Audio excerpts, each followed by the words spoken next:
साल 2025 है, लेकिन साल 2025 में एक बार फिर से मुगलों पर देश में बहस छिड़ गई है। और वो इसलिए क्योंकि देखिए शुरुआत कहां से हुई। छावा नाम की एक फिल्म छत्रपति संभाजी महाराज पर बनाई गई।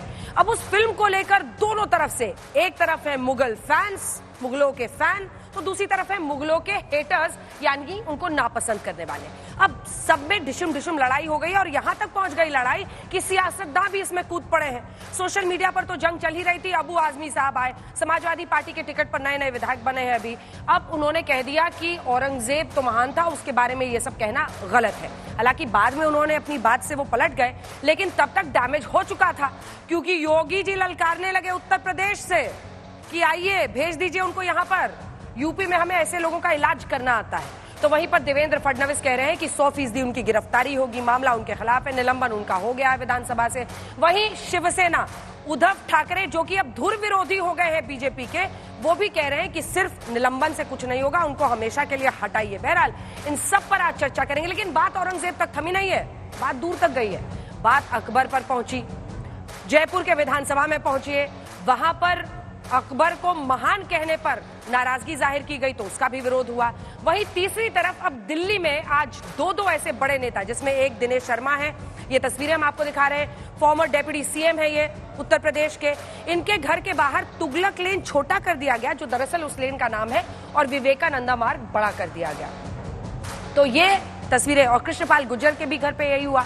तो ऐसे में ये सवाल उठने लगा कि चाहे औरंगजेब हो, अकबर हो, तुगलक हो, एक तरफ उनसे नफरत करने वाले तो दूसरी तरफ उनके प्रशंसक, ये मुगल लवर्स और मुगल हेटर्स के बीच की जंग में आज बड़ी चर्चा करेंगे। तालियों के साथ स्वागत कीजिए गौरव भाटिया, राष्ट्रीय प्रवक्ता बीजेपी के हमारे साथ जुड़ गए हैं।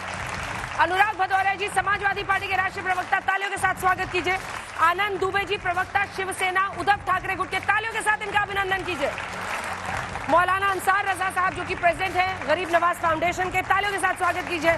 मोहम्मद फैज खान जो कि नेशनल कन्वीनर है मुस्लिम राष्ट्रीय मंच के, वो हमारे साथ जुड़ गए। लेकिन इससे पहले कि हम चर्चा की शुरुआत करें, जल्दी से आपको अपनी रिपोर्ट दिखाएं।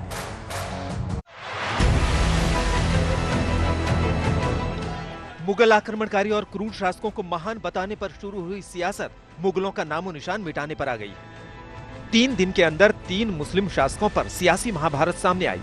पहले औरंगजेब को समाजवादी पार्टी के विधायक अबू आजमी ने महान बताया, फिर राजस्थान में विवाद उठा कि अकबर बलात्कारी और क्रूर शासक था, लेकिन इतिहास में उसे क्यों महान बताया गया? अब दिल्ली में तुगलक लेन का नाम बदलने को लेकर हंगामा शुरू हो गया है।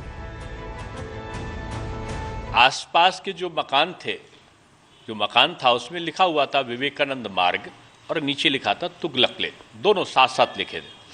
तो तुगलक लेन आज भी नाम पट्टिका पे लिखा है, बदला नहीं है। इसलिए भी कि भ्रम न रहे लोगों को, विवेकानंद रोड और तुगलक लेन का जो अंतर है, तो एक सामान्य सी प्रक्रिया, इसमें कोई कंट्रोवर्सी नहीं है। किनको पता भी है स्वामी विवेकानंद कौन थे, उनके क्या विचार थे।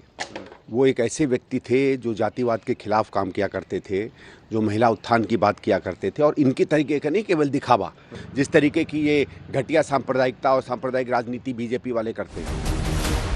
दरअसल दिल्ली के तुगलक लेन पर कई सरकारी आवासों में नई नाम पट्टिका लगी है, जिसमें तुगलक लेन के साथ स्वामी विवेकानंद मार्ग भी लिखा है। हालांकि अभी नाम बदले जाने का आधिकारिक ऐलान नहीं हुआ है, लेकिन इस विवाद पर विपक्ष बीजेपी पर हमलावर है।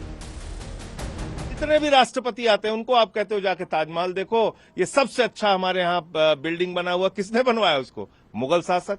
तो उसको जिस दिन तोड़ना हो उस दिन तारीख हमको भी बता देंगे, हम भी फावड़ा उड़ा लेके चलेंगे उनके साथ। इससे पहले दिल्ली विधानसभा में बीजेपी ने नजफगढ़ का नाम नाहरगढ़ रखने का प्रस्ताव रखा था।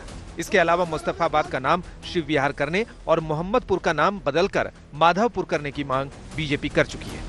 नजफगढ़ का बहुत पुराना नाम जो था नाहरगढ़ था, राजा नाहर सिंह के नाम पे, उनके त्याग के नाम पर मैंने अपने नजफगढ़ का नाम नाहरगढ़ रखने की अपील की।